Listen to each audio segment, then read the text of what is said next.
লড়াই আমরা ছাড়ব না এবং যদি নিখোঁজ পরিবারকে অবিলম্বে খুঁজে না দিয়ে তাদের দেহ হস্তান্তর সহ প্রক্রিয়া শেষ না করেন আমরা নিখোঁজ পরিবারকে নিয়ে কলকাতা হাইকোর্টে হেবিয়াস কর্পাস মামলা প্রয়োজন হলে আইনি পথে আমরা করব এ ঘোষণাও আমরা করে রাখলাম। আমরা যেমন রামপুরহাট বকটুই ছাড়িনি এটাও আমরা ছাড়ব না। আমরা কথা দিয়ে গেলাম আমরা এর শেষ দেখে ছাড়ব। বলছি প্রচুর বডি নাকি পাচার হয়েছে এমনটা খবর মিলছে, প্রচুর বডি পাচার ফলের প্যাকেটে করে নিয়ে গেছে, সরিয়ে দিয়েছে। অশোক কই প্রথম দিন থেকে ছিল, তুমি যদি কিছু বলতে চাও বলো অ্যাডিশনাল। আপনি সব বলে দিয়েছেন। ফ্যামিলিগুলো কই? থানা থেকে ফ্যামিলিগুলোর মধ্যে একজন আছে, সব রাস্তাতে আটকে গেছে, এখানে এত লোক আসতে পারছে না। ঠিক আছে আমি কথা বলি। আপনি কে আছে একজন? আপনি ফ্যামিলি বুদ্ধদেব জানা আছে। মোট মিসিং ডায়েরি কটা আছে? 27টা। দাদা আমাদের আমি করেছি 17টা, আরো আলাদা আলাদা আলাদা টোটাল। তোমার হেডেই 17টা হয়েছে। তার মধ্যে কতগুলো ডিএনএ টেস্ট হয়েছে? এখনো বুদ্ধদেব জানাকে খুঁজে পাওয়া যাচ্ছে না। বুদ্ধদেব জানাকে খুঁজে খুঁজে পাওয়া যাচ্ছে দেওয়ার দায়িত্ব কার? ঠিক আছে, থানায় বলুন। বুদ্ধদেব জানা আমার ভাইপো, আমি ওর কাকা, ময়না বিধানসভায়। ঠিক আছে, আমাদের অশোকবাবু দিনদাবাবু গিয়েছিলেন বাড়িতে।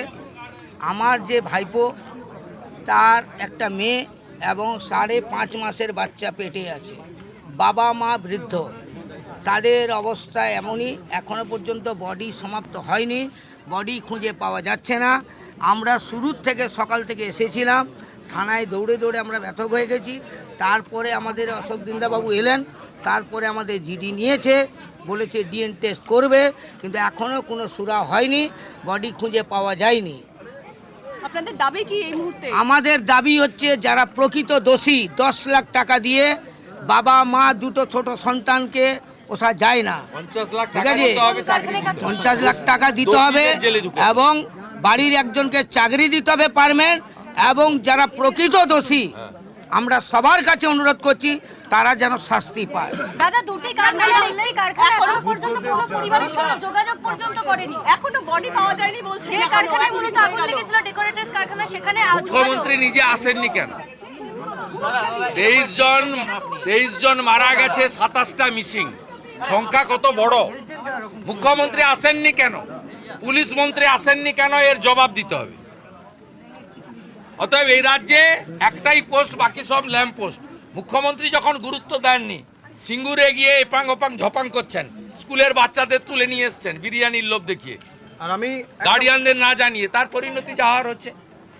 অশোক তুমি না এই সবাইকে দাদা উদ্ধার কার্য আর তদন্ত শুরু হবে না দাদা। I along with 20 BJP MLA and some victim family, we are here. আমি The Chief Minister still now not come here and not perform